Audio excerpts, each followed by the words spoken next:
Nós vamos ler hoje em 2 Timóteo, capítulo 4, a partir do verso 5, e leremos até o final do capítulo. Na verdade, o objetivo hoje é concluir nosso estudo de 2 Timóteo. Vamos então fazer a leitura da palavra de Deus. Diz assim o verso 5: Tu, porém, se sóbrio em todas as coisas, suporta as aflições, faz o trabalho de um evangelista, cumpre cabalmente o teu ministério. Quanto a mim, estou já sendo oferecido por libação e o tempo da minha partida é chegado. Combati o bom combate, completei a carreira, guardei a fé. Já agora, a coroa da justiça me está guardada, a qual o Senhor, reto juiz, me dará naquele dia. E não somente a mim, mas também a todos quantos amam a sua vinda. Procura vir ter comigo depressa, porque Demas, tendo amado o presente século, me abandonou e se foi para Tessalônica. Crescente foi para a Galácia, Tito para a Dalmácia. Somente Lucas está comigo. Toma contigo Marcos e traze-o, pois me é útil para o ministério. Quanto a Tíquico, mandei-o até Éfeso. Quando vieres, traze a capa que deixei em Troade, em casa de Carpo, bem como os livros, especialmente os pergaminhos. Alexandre, o latoeiro, causou-me muitos males. O Senhor lhe dará a paga segundo as suas obras.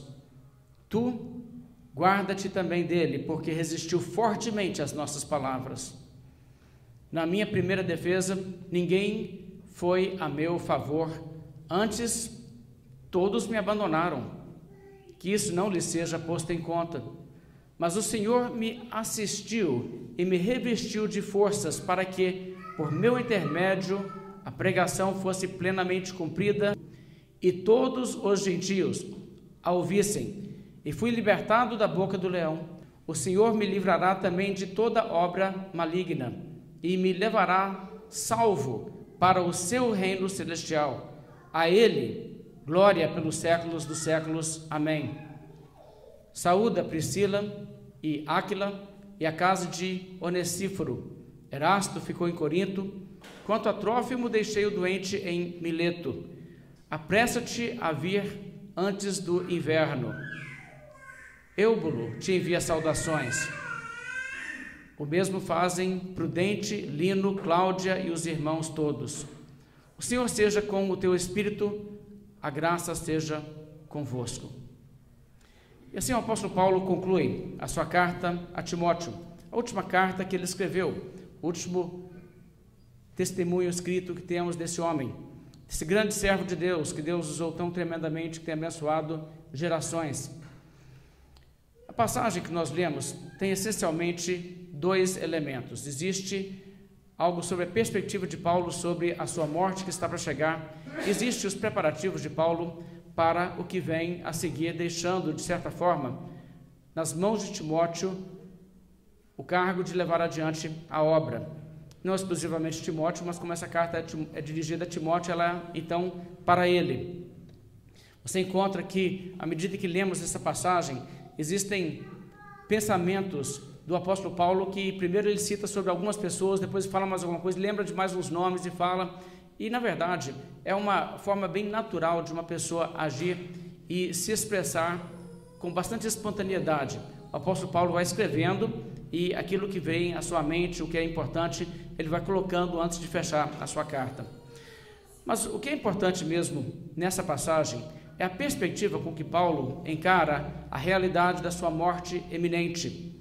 Ele sabe que sua morte está próxima, ele está preso, ele será logo julgado novamente, ele já teve uma audiência, por assim dizer, ele sabe que o resultado será a sua execução, ele não tem nenhuma dúvida sobre isso, nenhuma expectativa de que seja outra coisa. Só que o apóstolo Paulo não olha isso como uma derrota, muito pelo contrário, ele vê isso como um triunfo, como uma missão cumprida, que ele está chegando em sua etapa final. Isso nos leva a compreender que a sua perspectiva de vida e a sua compreensão da verdade fará muita diferença na hora de sua morte. Como você quer chegar no fim?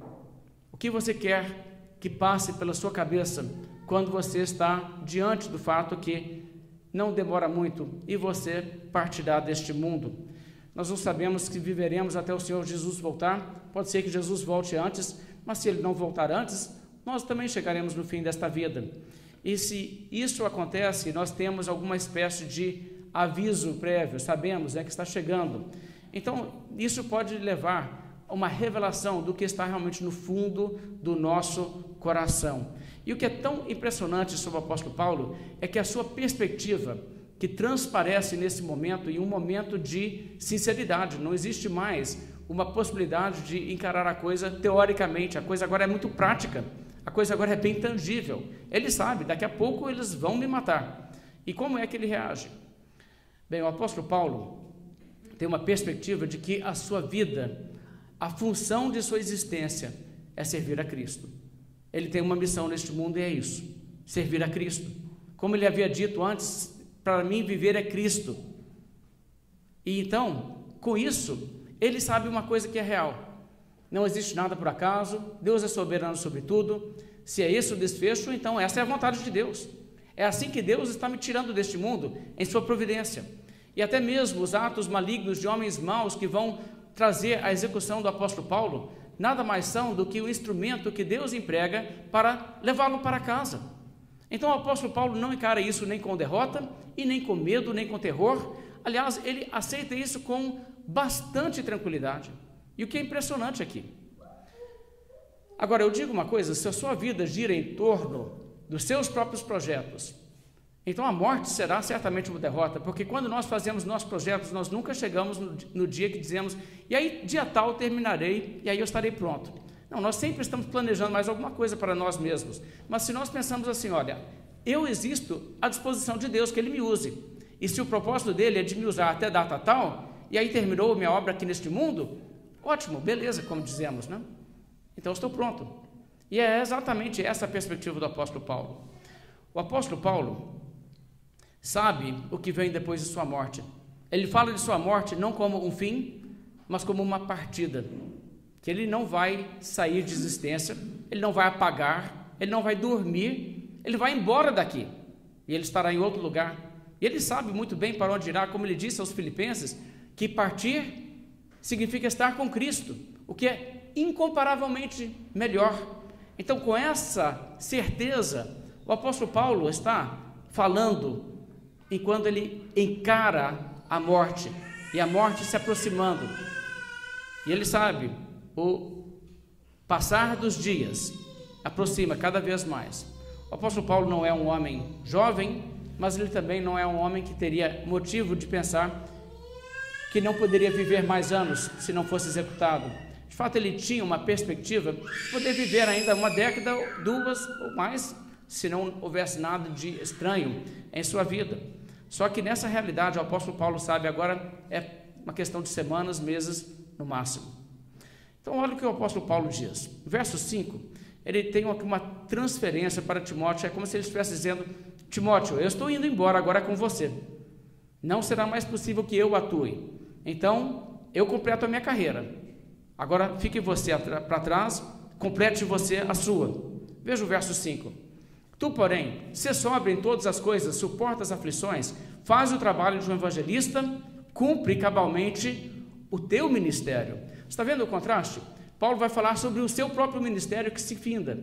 Ele diz, mas Timóteo, você tem um ministério pela frente, cumpre cabalmente, ou seja, até o final, não deixe incompleto, não faça pela metade, não faça 2/3, cumpre cabalmente o teu ministério, faça tudo. E o apóstolo Paulo entende que a missão que nós temos no mundo é possível completar, é possível chegar no fim e dizer, eu completei a minha carreira, o que Deus me deu para fazer, eu fiz tudo.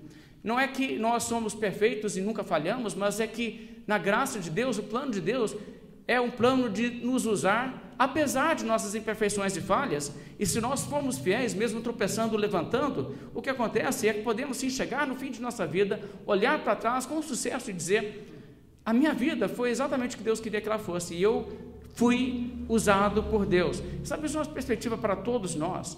Às vezes nós olhamos isso e pensamos assim, tá, mas o apóstolo Paulo era um apóstolo, Timóteo era um pastor, e isso é coisa deles, né? Não é o caso. O Senhor Deus nos mostra na Escritura que Ele tem um plano real, um plano de igual valor para todo crente. O apóstolo Paulo, por exemplo, escrevendo aos Coríntios, tem uma coisa muito interessante a dizer, quando ele diz aos Coríntios essas palavras: se és escravo, não te importes com isso. Que coisa interessante.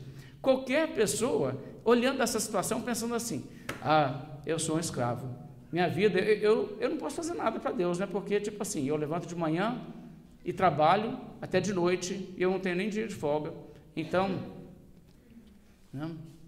não, mas você serve ao Senhor, sim, você entende que Deus, sendo soberano sobre tudo, desenhou um plano e um projeto para a sua vida.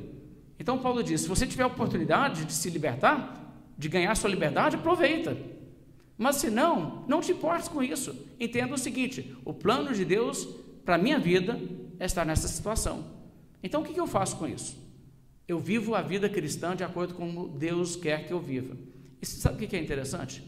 Uma pessoa nessa condição, uma condição de não ter recursos dessa vida, não ter liberdade, não poder fazer quase nada, senão apenas basicamente seguir ordens. O que a Bíblia diz? Se você vive a vida de um cristão, você tem grande galardão. Grande galardão. E o galardão que nós temos não é tanto em função do que é feito através de nossas vidas, que alguém constata numa estatística, mas é na realidade a nossa fidelidade em fazer a vontade de Deus. E se nós somos meramente instrumentos obedientes à palavra de Deus e à vontade de Deus, em qualquer circunstância, e formos fiéis, nós podemos ter um galardão tão imenso e tão maravilhoso quanto qualquer outro. E não subestime o trabalho de pessoas que o mundo considera insignificantes. Irmãos, isso aí é o que a maior parte da igreja de Cristo é. E graças a Deus por cada cristão. E graças a Deus pela bênção que eles são. E então aqui o apóstolo Paulo está reconhecendo que ele teve essa missão ao longo de sua vida, ele combateu o bom combate, ele guardou a fé, ele concluiu a sua carreira. E aí ele diz para Timóteo, você também deve fazer isso, faze também o seu trabalho, cumpre cabalmente o teu ministério.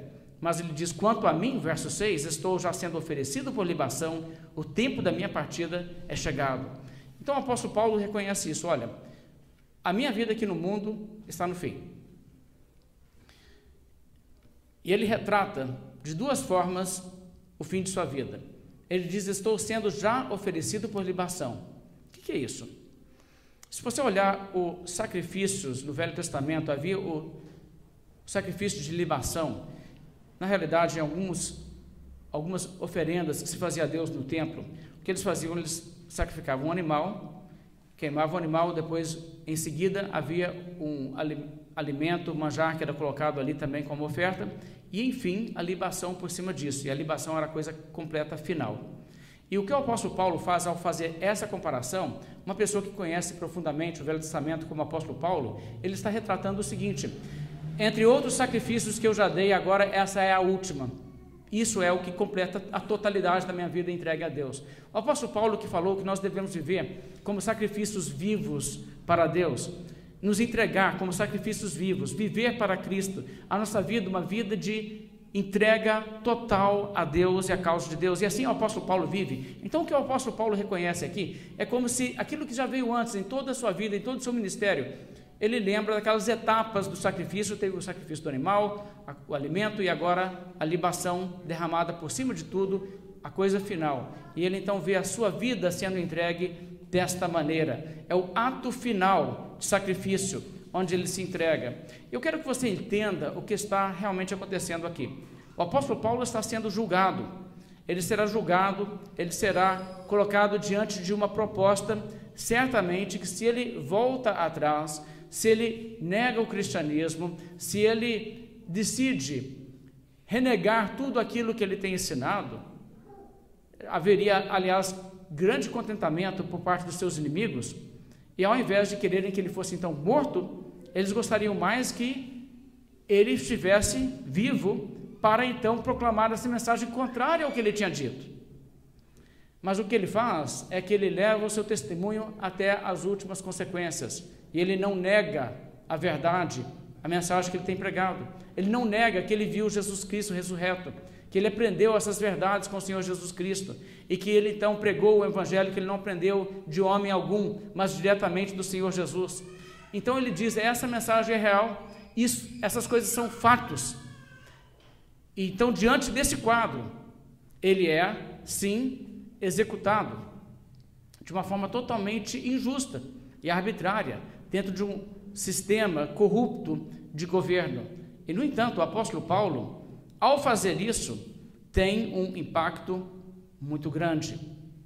Esse ato final de dedicação a Deus do apóstolo Paulo é algo que repercute, e por séculos repercute como um testemunho de que o apóstolo Paulo, de fato, falou a verdade. Ele era sincero, ele selou o seu testemunho com seu sangue. Ele não estava ali contando coisas para como se fosse levar alguma vantagem, de forma nenhuma, nem vantagens ele levou antes disso. A vida do apóstolo Paulo, quando fariseu, era muito boa. Depois de cristão, ele passou perigos e sofrimentos e apedrejamentos e açoites e dificuldades e perseguição de toda espécie, de maneira que o apóstolo Paulo, na verdade, teria tudo humanamente falando a lucrar neste mundo se ele tivesse ficado longe do cristianismo. Mas o que o apóstolo Paulo fez, ele se entregou totalmente corpo e alma a Jesus Cristo e viveu e sofreu por Cristo neste mundo. E agora, com esse último ato, dando a sua vida dessa maneira, o que o apóstolo Paulo faz é que ele, de fato, dá um testemunho e deixa um testemunho convincente de que a sua mensagem era sincera e era verdadeira. E isso então tem um grande valor para Cristo, e Cristo usa isso, e usa isso até hoje. E pessoas até hoje, através de Paulo, que não negou a sua fé mesmo diante da morte, pessoas lendo o apóstolo Paulo, entendem a verdade sobre Jesus Cristo, creem e se convertem e são salvos.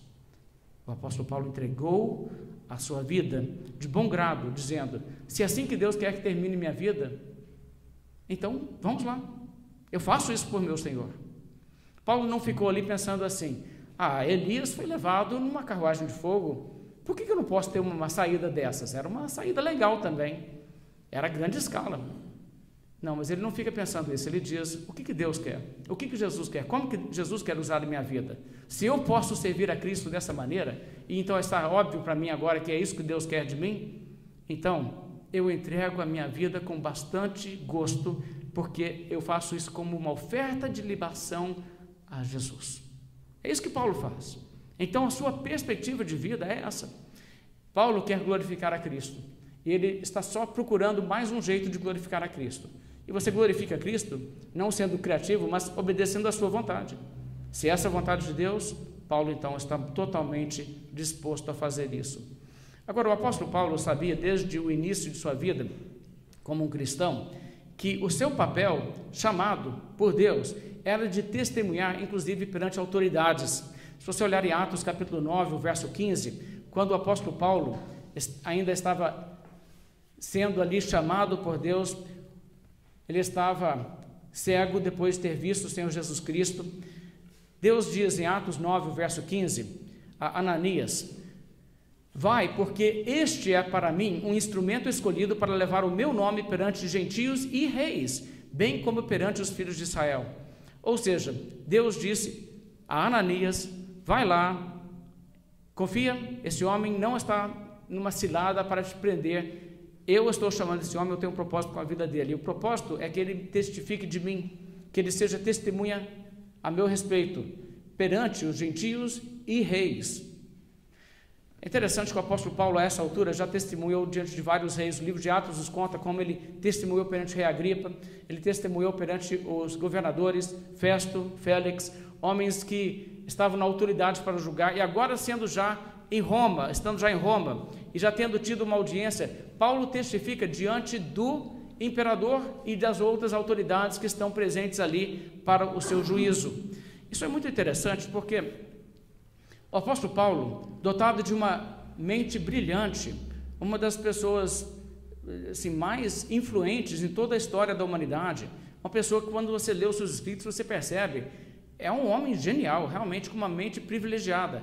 E este homem, com toda essa capacidade, a sua fluência nas línguas daquela época, no grego, uma pessoa que dominava e falava muito bem a língua, e ele então sendo levado ali para testemunhar perante essas pessoas, o que você encontra não é que Deus está, de certa maneira, numa tentativa que acaba sendo fútil de salvar aquelas autoridades. Não é uma questão se eles vão converter ou não, é quer ouçam, quer deixem de ouvir, saberão que houve entre eles um profeta, e nesse caso um profeta muito à altura de dialogar, de discorrer e de falar, e ele poderia falar com qualquer filósofo, com qualquer intelectual da época. Ele poderia dialogar e demonstrar as razões verdadeiras da fé cristã. E o que você encontra nisso é que Deus então o coloca nessa posição e diz: eu vou usar este homem tão capacitado, treinado aos pés de Gamaliel, agora ensinado por Jesus Cristo, pessoalmente, para ser a testemunha perante as maiores autoridades do Império Romano na época. E o apóstolo Paulo, então, é colocado nessa postura. É interessante que o apóstolo Paulo, mais tarde, diz: um anjo de Deus, a quem sirvo e de quem sou, esteve comigo dizendo: não temas, Paulo, é preciso que compareças perante César. E eis que Deus, por sua graça, te deu todos quantos navegam contigo, os que estavam no barco indo em direção a Roma. Deus diz para Paulo: olha, Paulo, tem um objetivo, que você seja a testemunha perante César. Agora, você sabe muito bem que se uma pessoa tão capacitada e tão clara em sua forma de argumentar e de expor, e até mesmo uma pessoa tão experiente como o apóstolo Paulo, testifica para uma pessoa, e essa pessoa, ouvindo, ainda assim resiste, bem, isso se torna, na verdade, um agravante para o seu juízo. E Deus quer usar o apóstolo Paulo nesse sentido. E não exclusivamente nesse sentido, porque o apóstolo Paulo nos diz também que em seu período de prisão, havia pessoas até mesmo lá da alta cúpula que haviam se convertido a Cristo. Então ele foi usado por isso também, até pessoas das famílias ali da realeza entre os romanos. Mas nós sabemos que, enfim, ele é condenado, de modo que as pessoas que presidem sob o seu julgamento não se convertem, não querem saber e o matam. Agora, quem é, na verdade, que julga o apóstolo Paulo? Bem, o apóstolo Paulo é executado por ordem de Nero. Nero, que foi também o executor, pouco tempo antes disso, de Pedro. E Nero, que irá em seguida começar uma onda de perseguição contra cristãos em geral pelo Império. Agora, Nero é um homem muito vil, é talvez o personagem mais degradado de que a história nos conta em suficiente detalhe para avaliar alguma coisa de sua vida. E a maioria das pessoas não conhecem muito sobre a pessoa de Nero. Mas o que é impressionante é que você vê um homem da qualidade do apóstolo Paulo, um homem santo, um homem fiel, um homem bom, um homem abnegado, um homem caridoso, por um lado. E por outro lado, Nero, um dos homens mais iníquos de toda a história da humanidade. Então, nesse passo, o que você encontra neste mundo? Um é réu e o outro é o juiz e o outro é o imperador do mundo. Que mundo injusto, que mundo absurdo. E você olha uma coisa dessa e você diz: esse mundo está todo virado. E era isso mesmo que vai ser, irmãos. E vai ser assim até Jesus voltar. E nós não nos surpreendemos com isso. Nero, irmãos, era um homem vil, ele era desonesto, assassino e um pervertido da pior espécie. Inicialmente, não era Nero que seria sucessor ao trono, ele não tinha realmente chance de chegar ao trono, a não ser pelo fato que o imperador Cláudio se casou com a mãe de Nero, chamada Agripina. E Agripina persuadiu Cláudio, o imperador, que adotasse Nero como seu filho. E isso então colocou Nero na linhagem para o trono. Uma grande possibilidade que com a morte de Cláudio, Nero poderia se tornar o próximo imperador. Então, uma vez que esse arranjo havia sido feito, Agripina envenenou Cláudio e o homem morreu. Bem, dessa forma, com 17 anos de idade, no ano de 54 depois de Cristo, Nero se tornou imperador de Roma, o imperador mais jovem até então que eles haviam tido. Bem, Nero, preocupado com uma perda do seu poder, arranjou com concorrente, vamos dizer assim, o filho de Cláudio, chamado Britânico, fosse morto envenenado, tiraram ele da reta, e em seguida, Nero, no ano 59, resolveu executar sua própria mãe, que havia ajudado a segurar o trono. Então ele executou a sua mãe. Depois ele começou uma vida cada vez mais dissoluta. Dizem que os primeiros anos de Nero, ele mais ou menos deixou o império andar até de uma forma bem suave. Mas à medida em que ele foi consolidando o seu poder, ele começou a mostrar a sua verdadeira natureza. Ele se tornou cada vez mais degenerado em todos os sentidos. Um exemplo da sua atitude é que ele assumiu ser um artista. Ele queria dizer que ele era um grande artista, um ator, um atleta, um cantor, tocava lira. E ele então começou a organizar eventos, primeiramente a pequenas audiências para tocar e cantar, e depois para grupos maiores, onde ele atuava, cantava e tocava a lira. Conforme os depoimentos da época, ele não era nada realmente interessante de assistir e nem de escutar. E, no entanto, o que ele fez criou um clima de tal de terror que, quando ele se apresentava, as pessoas tinham que aplaudir com bastante entusiasmo. Ele, inclusive, tinha até mesmo um grupo de 5.000 soldados que o acompanhavam e estavam presentes em suas apresentações, como, por exemplo, no ano de 66, ele fez uma turnê da Grécia. Ele disse que os gregos é que são cultos, né? Eles é que vão saber apreciar o meu talento. Então ele viajou pela Grécia fazendo apresentações, tinha seus soldados presentes que aplaudiam com entusiasmo e vigiavam se os outros aplaudissem também. Ninguém era permitido a levantar e sair por nenhum motivo durante as suas apresentações. O portão era fechado e a coisa era de tal forma que até caso de mulher dar à luz durante uma apresentação sua aconteceu, mas não podia sair. Tinha que ficar lá e escutar e tinha que aplaudir com todo o coração, sabe como? Então ele foi, de fato, o artista mais aplaudido do mundo antigo. Uma certa semelhança com Stalin, mas esse tipo de aplauso, né, que você é meio forçado a dar. E o que acontece é que não somente isso, mas ele também teve uma vida assim de crueldade dentro do seu círculo familiar. A sua primeira esposa, chamada Otávia, ele acusou-a de adultério, ela não estava lhe dando filhos, então ele disse que ela era infértil e a baniu e tomou todas as suas servas e as torturou até a morte. Mas pouco tempo depois de tê-la banida, ele ordenou a sua execução. Então pessoas foram lá e executaram a sua primeira esposa. Em seguida ele se casou com uma outra mulher chamada Sabina, isso no ano 62. Eu estou falando isso para vocês entenderem o tipo de homem com quem o apóstolo Paulo vai ser julgado. Por quem ele vai ser julgado? Olha que situação.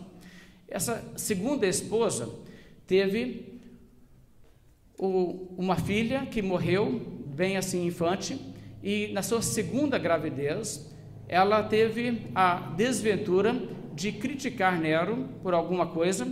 Então Nero, numa fúria, a chutou na barriga até que ela morresse e a criança também. Então esse é o Nero, um homem que trata dessa forma a sua esposa. Bem, depois disso ele casou-se com Statila Messalina, mas ela era uma mulher casada. Então ele mandou prender o esposo e deu a opção para o esposo se suicidar ou ser torturado até a morte. O homem se suicidou e ele casou então com a esposa desse homem. Mas não demorou muito que Nero teve uma outra fixação. Ele gostou de um garoto chamado Sporos. Então ele ordenou que esse garoto fosse castrado para que pudesse casar com ele. E casou-se com esse garoto. Situações assim, das mais degeneradas imagináveis.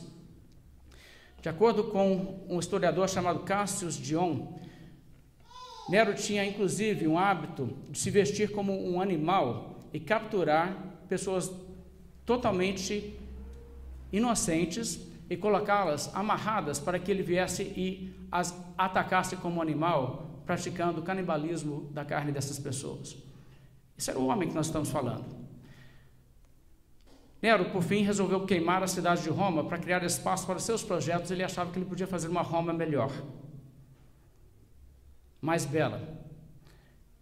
O incêndio saiu de controle, queimou por 6 dias queimou 2/3 da cidade de Roma, 70% da população teve suas residências destruídas, não se sabe o número de mortes, mas pessoas morreram nos incêndios, e vazou a informação de que realmente isso foi tudo iniciado por ordem de Nero. Isso no ano 64. Então, isso é depois da execução do apóstolo Paulo. O que acontece a essa altura? Nero resolve, já sei o que eu faço. Os cristãos dizem que o mundo vai acabar em fogo, igual aquele apóstolo Paulo que eu executei. Então, o que ele resolveu? Vou dizer que foram os cristãos que puseram fogo, que eles estão tentando trazer o fim do mundo.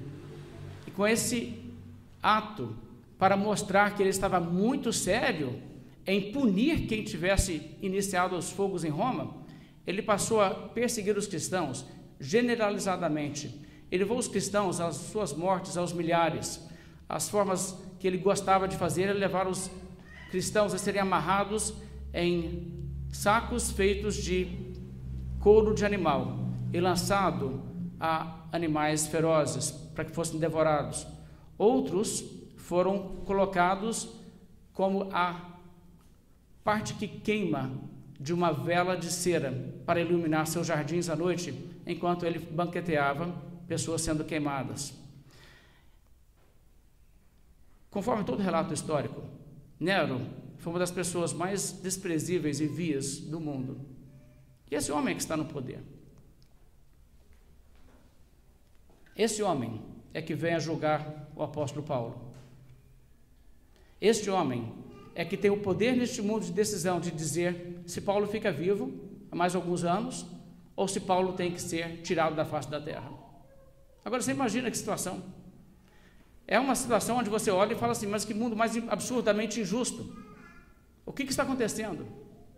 E no entanto, o apóstolo Paulo olha tudo isso e sabe o que o apóstolo Paulo diz? Está nas mãos de Deus. Deus está dizendo, chegou a minha hora a partir. Então estou indo tranquilo. O que Deus decretou, eu aceito. Mesmo sabendo que ele seria executado, o apóstolo Paulo não sente-se derrotado e, aliás, ele está convicto de que a sua causa não pode ser derrotada. Veja como o apóstolo Paulo expressa-se no verso 7. Ele diz, combati o bom combate, completei a carreira, guardei a fé. Já agora, a coroa da justiça me está guardada, a qual o Senhor, reto juiz, me dará naquele dia, e não somente a mim, mas também a todos quantos amam a sua vinda. Então o apóstolo Paulo simplesmente olha e fala o seguinte, olha, quanto a mim, eu combati o bom combate, guardei a fé, completei a minha carreira, eu tenho uma coroa. O apóstolo Paulo entende que isso aqui não é o fim. A avaliação que esse mundo tem e nem a avaliação da história não é o que importa. O que importa é o que acontecerá naquele dia, no dia do juízo final, de onde partiremos para uma eternidade, onde a justiça vai prevalecer, porque neste mundo haverá injustiça mesmo. Agora, sabe, o apóstolo Paulo aqui, ao invés de estar se lamentando, dizendo, olha que coisa errada, nossa, esse mundo está tudo errado, ele está totalmente confiado no Senhor, e ele diz, não, o Senhor é um reto juiz, e ele me dará naquele dia a coroa da justiça, já me está guardada. Então venha o que tiver que vir, eu não estou preocupado com isso. E sabe, não tem como derrotar um homem assim. Agora, o apóstolo Paulo reconhece que viver neste mundo é uma guerra. Combati o bom combate, guardei a fé. É uma guerra guardar a fé, não é? Porque existem assaltos e ataques de todos os lados. A guerra contra Satanás, contra principados e potestades nos lugares celestiais. A guerra contra a carne, contra o pecado que habita em nós. A guerra contra o erro, contra as mentiras, sejam as doutrinas do paganismo, do judaísmo que rejeita Cristo, do gnosticismo que tenta infiltrar a igreja. E Paulo combateu o bom combate e lutou durante o seu ministério ferozmente contra essas coisas. Mas o apóstolo Paulo agora entende, eu não vou ter que lutar mais. Estou prestes a atravessar o rio, a última batalha. E ele diz, eu estou pronto para ir. Eu combati o bom combate, guardei a fé e estou pronto. É interessante lembrar como o apóstolo Paulo, em Atos 20, fala sobre a sua visão, de seu significado, seu propósito de vida. Deixe-me ler para vocês as suas palavras. O apóstolo Paulo, bem anos antes, falou o seguinte: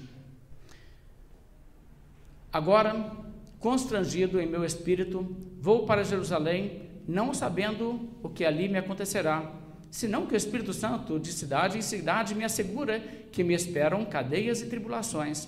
Porém, em nada considero a minha vida preciosa para mim mesmo, contanto que complete a minha carreira e o ministério que recebi do Senhor Jesus para testemunhar o Evangelho da graça de Deus. Olha que mensagem. O apóstolo diz: só tem uma coisa que para mim realmente interessa. Eu quero poder chegar no final da minha vida, olhar para trás e dizer: o que Deus me pediu para fazer nesse mundo eu fiz. Se eu fizer isso, o que eu tiver que passar, se eu tiver cadeia, se eu tiver sofrimento, se eu tiver açoites, se eu for morto, não importa. Importa que eu possa ouvir do meu Senhor: muito bem, servo bom e fiel. E é isso que importa para mim. Então eu só quero saber isso. Que foco, que visão. Irmãos, essa tem que ser a nossa visão como cristãos. Não nos importar: mas o que será o dia de amanhã? O que vai vir pela frente? O que importa é que Deus tem uma missão para nós neste mundo, não é? Vamos fazer isso, e se nós dermos conta de completar a carreira, contanto que eu complete a minha carreira, o ministério que recebi do Senhor Jesus Cristo, então a minha vida é 100% sucesso e realização. É isso que ele pensa. Sabe, essa realidade, irmãos, nós temos que perceber: a nossa vida é curta, ela passa. Nós estamos aqui hoje, daqui a pouco não estaremos mais aqui, e se este mundo continuar sem Jesus voltar, serão outras pessoas que estarão em cena, não nós. Os projetos todos que nós temos para esta vida, que não são de significado espiritual, são projetos passageiros, não importam. É como construir castelos na areia. Não faz diferença daqui a 100 anos, se foi sucesso, se foi fracasso. Liga para essas coisas não. Liga para o que realmente importa. Seja uma pessoa fiel, uma pessoa que combate o bom combate, que não dá espaço para as trevas invadir sua vida pessoal, que vive uma vida de consagração a Deus, que avança a causa da obra de Deus na sua capacidade, nos seus dons, na sua capacidade de servir. Faça isso e seja essa pessoa. E sabe, é possível completar a sua missão. É possível chegar no final de sua vida, olhar para trás e não pensar: não foi bom. É possível chegar e olhar para trás e dizer: que maravilha, eu pude neste mundo, primeiramente conhecer a verdade e ser salvo por Cristo, e ainda fazer alguma coisa por Ele neste mundo. Eu sou uma pessoa tão abençoada, sou uma pessoa muito abençoada. Irmãos, existe muito motivo de alegria e gratidão quando você chega no fim de sua vida, olha para trás e diz: eu não me desviei do foco, eu servi ao Senhor, eu fiz aquilo que Ele pediu. E também existe a tranquilidade de dizer, e sabe, não depende de nós, as coisas estão nas mãos de Deus, não precisa que eu esteja aqui para a coisa andar bem. Deus tem seu plano, Deus tem seu povo, e Deus faz as coisas. Não é assim que o apóstolo Paulo age. Ele não pensa assim: o que será de mim agora sem a igreja? Ele diz: não, eu terminei o meu tempo aqui na terra, então não depende mais de mim, a coisa depende de Cristo, e Ele vai tocar adiante. Na minha ausência Ele usará outros, e Ele fará do seu jeito. Então essa tranquilidade do apóstolo Paulo faz com que ele encare a sua partida, na verdade, até com uma certa felicidade. Não existe nada de amargura, não existe um pensamento como se ele estivesse compondo uma sinfonia que ele deixa inacabada. Não, ele está perfeitamente feliz com a sua obra. Ele não diz: eu ainda tenho que escrever mais 15 cartas, uma teologia sistemática, uma história da igreja. Não, ele está tranquilo. Ele diz: o que eu tinha que fazer eu fiz, o que Deus pediu de mim eu fiz. Agora, eu quero dizer uma coisa: isso não é o caso de todo mundo, nem o caso de todo crente. É possível você chegar no final de sua vida, olhar para trás e ter muito arrependimento, e pensar assim: gente, eu não fui uma pessoa que priorizei o que é realmente prioritário, eu perdi o foco, eu não fiz aquilo que eu deveria com a minha vida. E sabe, o exemplo do apóstolo Paulo em qualquer coisa é um exemplo para nós, e uma advertência para nós, para que, se nós não estamos vivendo dessa maneira, devemos acordar, devemos entender o que é importante.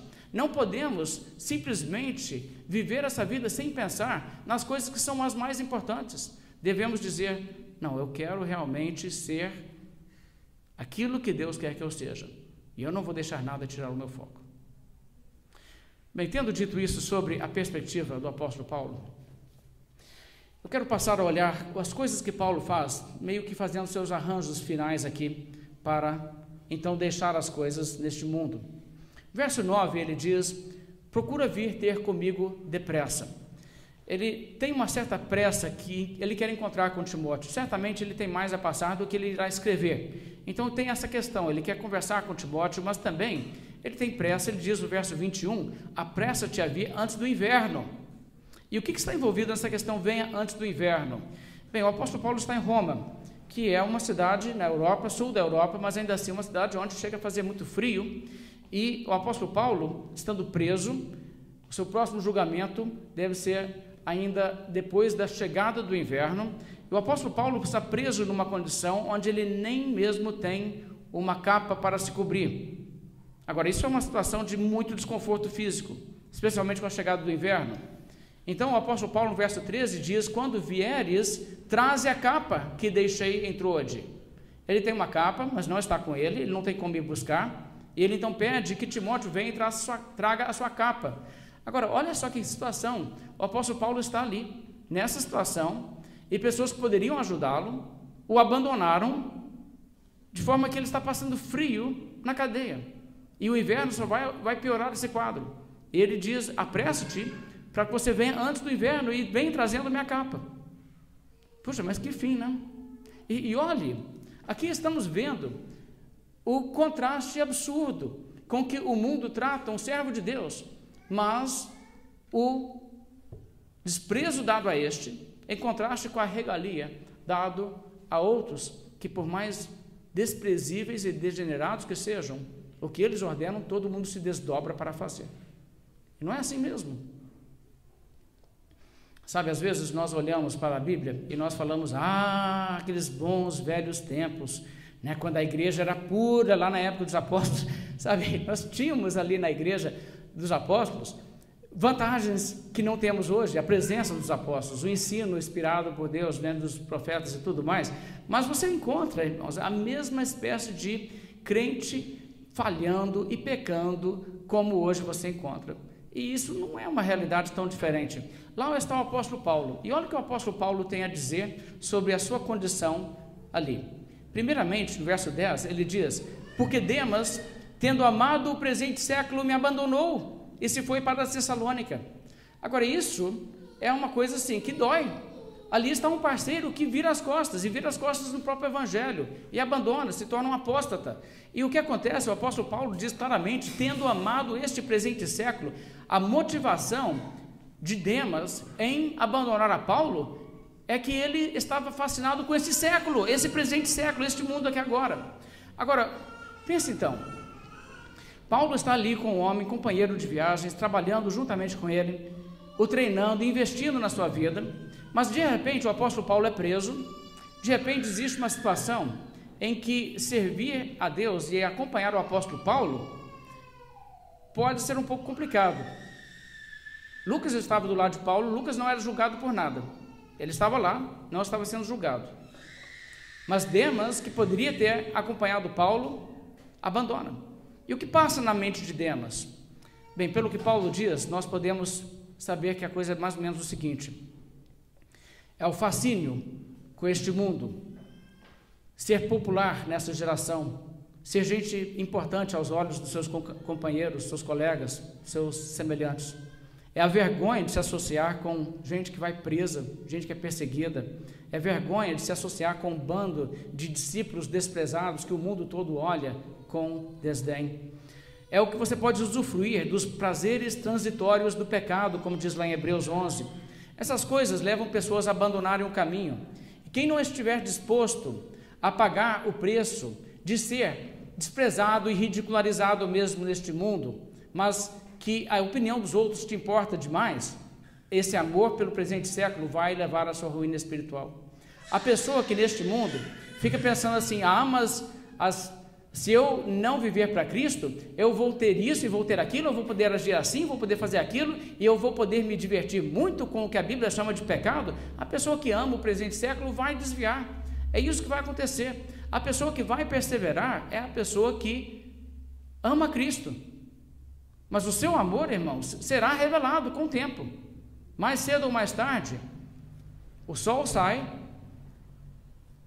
e a planta que não tem raiz, porque semeado no solo rochoso, se seca e não dá fruto. O tempo passa, e a terra em que há espinhos, os espinhos sufocarão e não haverá fruto. E é o que acontece com Demas. Em alguma dessas situações, ele começa a olhar ao redor e dizer, esse negócio de vida eterna, esse negócio de porvir, mas e o agora? E ele ama o presente século. Então ele se entrega a isso, e ele então busca isso, e ele então, fascinado com isso, apostata da fé. Demas revela-se uma pessoa com quem não se podia contar. Havia pessoas assim entre os 12, pessoas não, deixa eu me corrigir isso. Havia pessoas assim desde o início, entre os 12 havia Judas, havia outros também que abandonaram Jesus. O apóstolo Paulo também no seu círculo de ajudantes próximos, também teve pessoas que agiram assim. Então isso nos dá uma lição de que não deve nos surpreender, e tem pessoas hoje que têm a seguinte avaliação: eles veem alguém que está aí numa posição de liderança da igreja, e a pessoa vai e pisa na bola e faz um escândalo aí para a igreja, e não quer mais seguir a Cristo, e se torna uma vergonha, e a pessoa diz assim, então não posso mais seguir Jesus. Mas o que tem isso aí? Você estava seguindo o homem ou Jesus? Quer dizer, é uma coisa simples, não? Gente, assim sempre teve Judas e Demas e pessoas assim, e continuar a ter. Mas a pessoa que está com os olhos fixos em Cristo entenderá, isso não é motivo de abalar a minha fé, porque isso é normal, isso vai sempre ter mesmo. Vai ter gente que não é dos eleitos, que vai entrar para a igreja e vai depois ser revelado, acontece. E no entanto, o apóstolo Paulo tem essa preocupação aqui, de passar esse detalhe para Timóteo, que ele não quer que Timóteo seja ingênuo em relação a Demas, ele não quer que Timóteo, talvez cruzando o caminho com Demas futuramente, dê credibilidade para aquele homem. Ele precisa saber, é uma pessoa desacreditada. Verso 14, ele tem uma fala semelhante sobre Alexandre, o latoeiro, que ele diz, causou-me muitos males, o Senhor lhe dará a paga segundo as suas obras. Agora, ele reconhece uma coisa muito séria, este homem atrapalhou o ministério de Paulo, causou muitos males. Ele diz, olha, isso aí, Deus não vai deixar impune, o Senhor lhe dará a paga, vai ser isso que vai acontecer. E então ele adverte Timóteo, tu guarda-te também dele, porque resistiu fortemente às nossas palavras. E é uma coisa muito séria, não é resistir à palavra de Deus. E ele diz, olha, esse homem resistiu às nossas palavras fortemente, não tem condições de você dialogar com esse homem e chegar a lugar nenhum. Cuidado com esse homem, ele é perigoso. Mas havia também uma série de homens bons. Havia Crescente, que Paulo havia colocado na Galácia, Tito, que foi para Dalmácia, Lucas, que ainda estava com ele, e destaca-se uma coisa muito interessante, Marcos, que estava lá junto com Timóteo, que Paulo pede para que Timóteo traga. Toma contigo Marcos e traze-o, pois me é útil para o ministério. Isso em si é uma coisa tão interessante, porque o que a Bíblia nos fala aqui, nos mostra um desenvolvimento posterior ao que aconteceu no capítulo, parece 14 de Atos, onde o apóstolo Paulo simplesmente recusa trabalhar juntamente com João Marcos. O que acontece essencialmente é o seguinte, ele sai na primeira viagem missionária, o apóstolo Paulo, Barnabé e Marcos. E Marcos, no meio do caminho, desiste e não quer persistir porque ele acha o trabalho difícil, não é uma coisa que justifica, tipo assim, ele tem motivos legítimos. Ele abandona, sendo que ele havia assumido um papel e você, numa situação assim, depende da ajuda dessas pessoas. Mas ele, não vou não, e foi embora. E o apóstolo Paulo o entende como desqualificado para a segunda viagem missionária. Barnabé queria que ele fosse, o apóstolo Paulo bate o pé e diz não. Agora, existem pessoas que olham isso e dizem, o apóstolo Paulo errou, porque olha só, mais tarde o apóstolo Paulo arrependeu, olha a postura dele agora. Irmãos, isso não é uma avaliação bíblica, de forma nenhuma. O que aconteceu é que naquele ínterim, e passaram-se anos, João Marcos havia se mostrado fiel e estava, sim, qualificado para novamente servir. Ele não estava qualificado naquela altura, mas é possível uma pessoa ser restaurada. O erro dele, afinal de contas, não era um escândalo grave moral, era uma desistência de um trabalho difícil. Era o tipo de coisa que depois, com que ele se prova, ele pode sim voltar a ser útil para o ministério, e Paulo quer que ele seja. Agora, se você quiser voltar lá em Atos, a Bíblia diz uma coisa muito interessante, que Paulo e Barnabé discordaram sobre como tratar aquela situação, e em seguida a Bíblia diz o seguinte: houve uma desavença e foram cada um para um lado, indo Paulo com a bênção da igreja. O que significa que, na realidade, Barnabé insistindo em dizer, não, vamos dar uma chance de novo para Marcos já de uma vez, foi sem a bênção da igreja. A bênção da igreja foi na expedição que Paulo foi. Na verdade, o erro ali foi de Barnabé, de querer ser muito, vamos dizer assim, caridoso, excessivamente bondoso. O apóstolo Paulo não havia errado. A questão é que agora os tempos comprovaram que esse homem está qualificado sim, porque tendo se humilhado e tendo ajudado e ao longo de anos restabelecido a sua credibilidade, Paulo considera perfeitamente apto para o ministério. Então é isso que está acontecendo a essa altura. Bem, mas de qualquer forma, nós sabemos que Marcos continua sendo útil, até porque o apóstolo Pedro, em sua companhia, o orientou para que ele escrevesse, então, o evangelho que nós chamamos de evangelho de Marcos. Então, ele foi, de fato, uma pessoa fiel, apesar de um deslize em um momento cedo na sua vida. Mas o apóstolo Paulo cita Marcos. Ele também cita Tíquico, que ele colocou na cidade de Éfeso.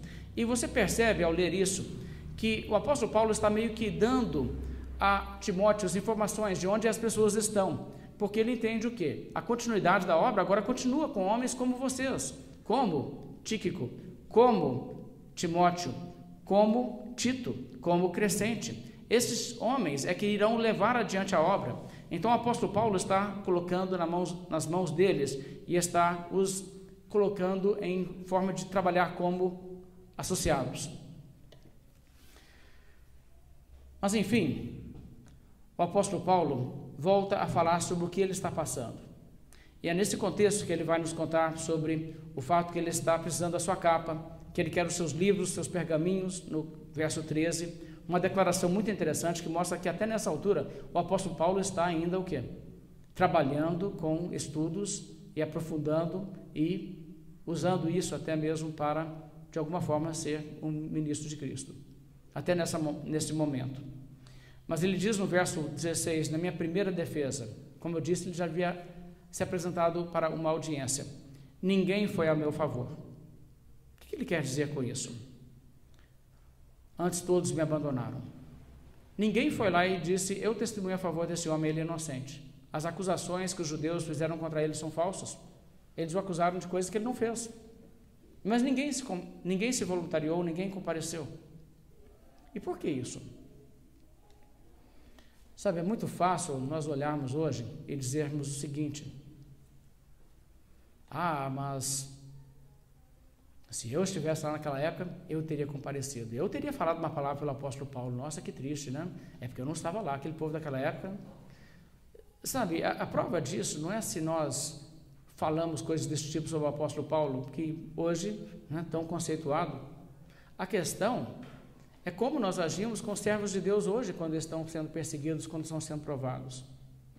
Eu digo a vocês uma coisa, irmãos, que acontece isso hoje. É triste isso, mas acontece hoje de irmãos nossos que estão no mundo sendo perseguidos, e pessoas que poderiam se movimentar, poderiam se mobilizar, poderiam ajudar, não fazem nada, ignoram, deixam para lá. Olha, se você quer ajudar o apóstolo Paulo, você perdeu o prazo.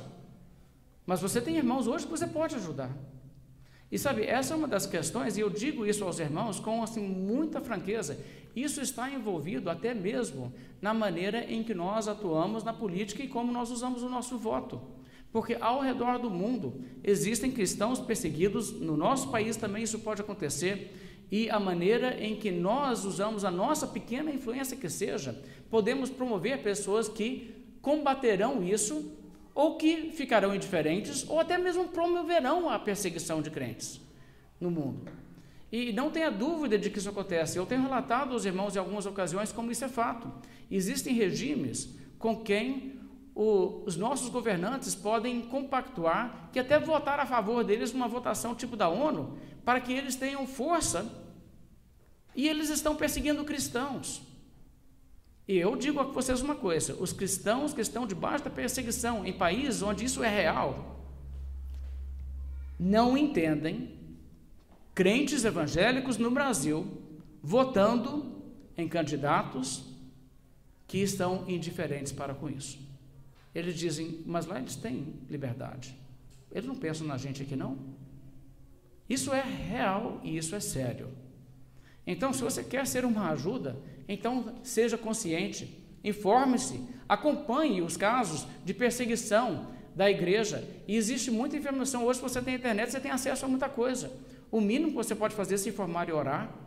E enquanto eu estou falando aqui hoje, nos últimos dias se levantou na China a onda mais séria de perseguição de todo o seu período comunista.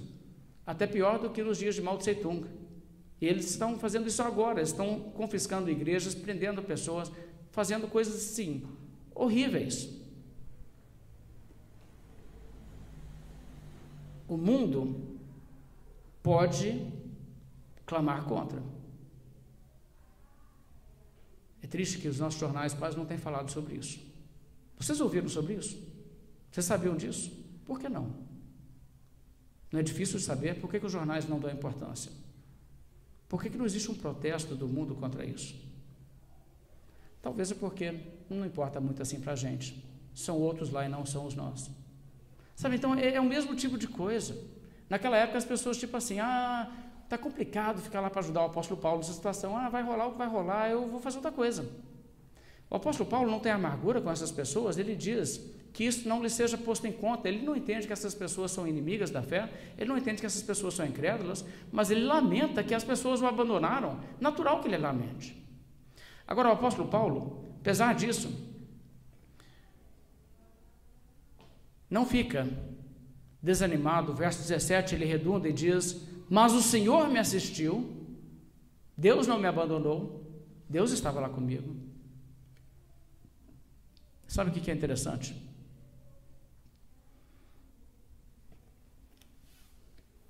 Existe a realidade que neste mundo até as pessoas, até aqueles que nós pensamos ficarão do nosso lado, podem nos desamparar, mas se nós temos Cristo, Ele estará sempre do nosso lado. Não é verdade isso? Ele é um amigo fiel, mais chegado que um irmão. O Salmo 27, escuta essa palavra. O Senhor é a minha luz e a minha salvação, de quem terei medo? O Senhor é a fortaleza da minha vida, a quem temerei?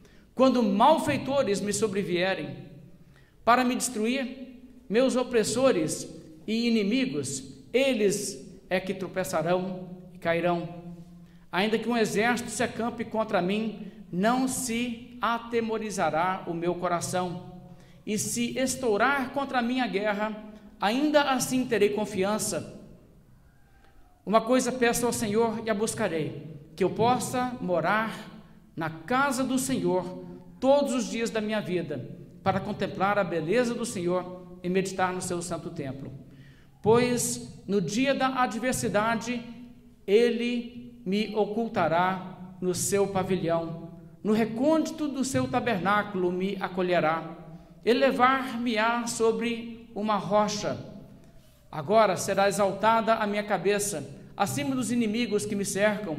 No seu tabernáculo oferecerei sacrifício de júbilo, cantarei e salmodiarei ao Senhor.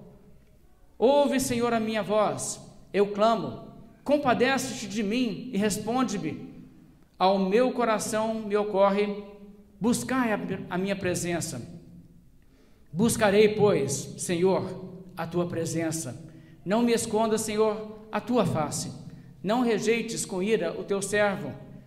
Tu és o meu auxílio. Não me recuses, não me desampares, ó Deus da minha salvação. Porque se meu pai e minha mãe me desampararem, o Senhor me acolherá. Agora, irmãos, não existe nada mais forte do que o instinto materno e paterno para defender e proteger, não é? E o salmista, que fala de uma perspectiva de pais que o amaram profundamente e o protegeram, e ele nem cogita, tipo assim, são as últimas pessoas que virariam as costas e me abandonariam, esses aí estarão do meu lado, eu posso contar. Mas ele diz, mas tem alguém que, até se eles vierem a me abandonar, até eles, existe uma certeza no fundo do meu íntimo, que o compromisso do meu Deus comigo é muito, muito, muito maior do que qualquer afeição de pai ou mãe. Deus está comigo e Ele nunca me desampara. E é isso que o apóstolo Paulo diz, ele diz, eu estive lá, mas o Senhor me assistiu, me revestiu de forças, e por intermédio de mim, do meu ministério ali, a pregação foi plenamente cumprida. Eu não fui intimidado, eu não me abalei, eu cheguei perante aquelas autoridades e perante César, e eu dei testemunho da verdade com toda a intrepidez e com toda a ousadia, e Deus foi o meu auxílio, e eu não fraquejei, e eu não vacilei.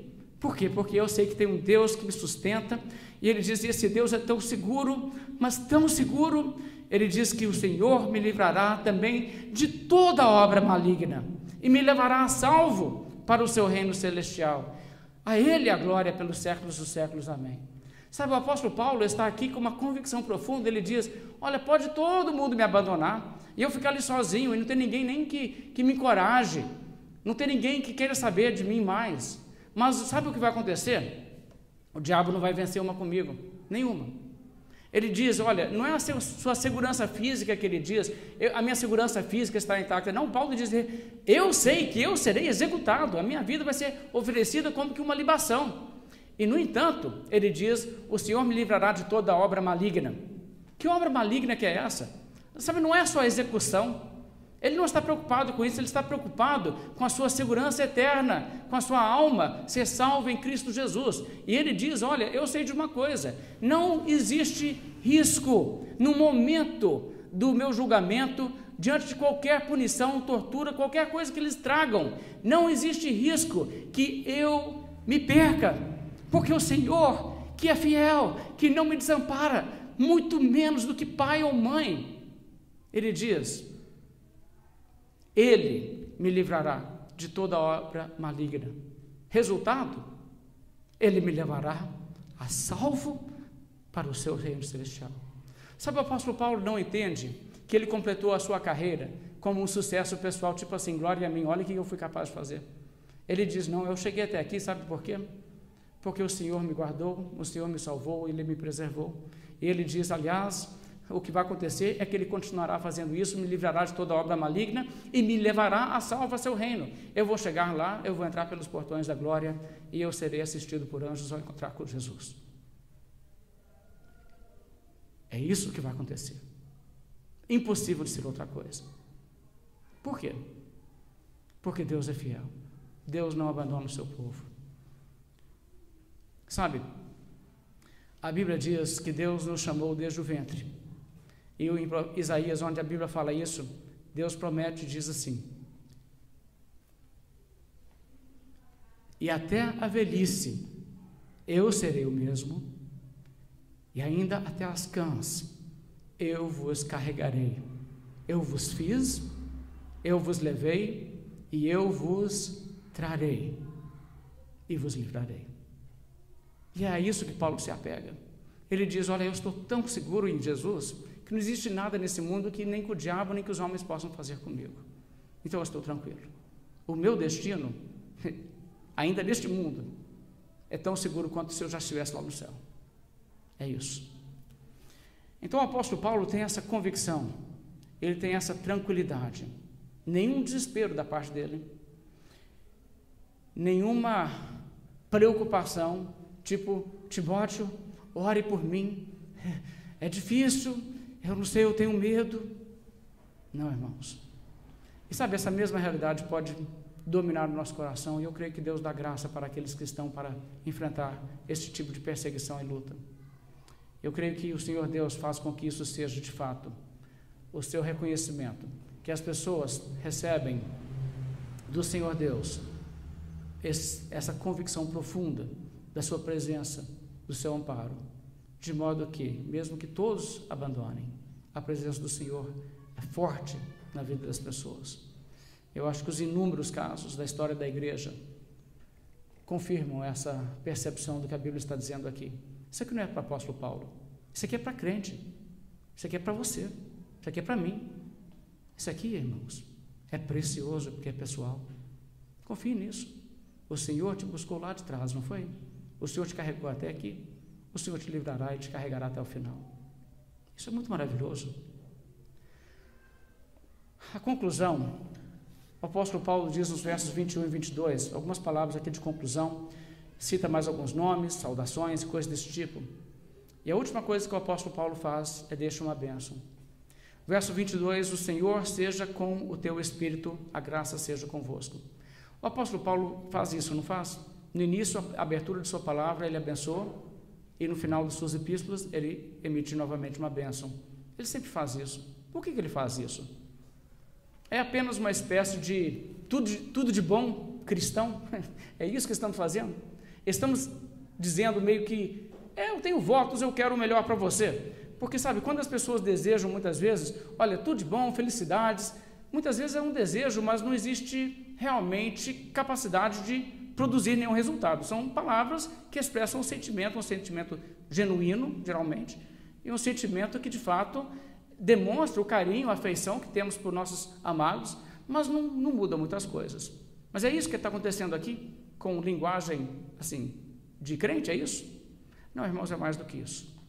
Sabe, você deve entender que a bênção que é colocada aqui, a bênção quando ele diz, por exemplo, a graça seja contigo, o Senhor seja com o teu espírito, e as outras diversas bênçãos, e muitas palavras que podem ser usadas. Você sabe, isso é ensino bíblico, para que a igreja faça, que o povo de Deus faça. Quando o Senhor Deus falou a Moisés, ouça uma das instruções, em Números capítulo 6, fala a Arão e a seus filhos, dizendo, assim abençoareis os filhos de Israel e dir-lhes-eis, o Senhor te abençoe e te guarde, o Senhor faça resplandecer o rosto sobre ti e tenha misericórdia de ti, o Senhor levante sobre ti o rosto e te dê a paz. E aí a Bíblia diz que Deus falou a Moisés exatamente isso, após ter dado essa ordem, essa instrução. Assim porão o meu nome sobre os filhos de Israel e eu os abençoarei.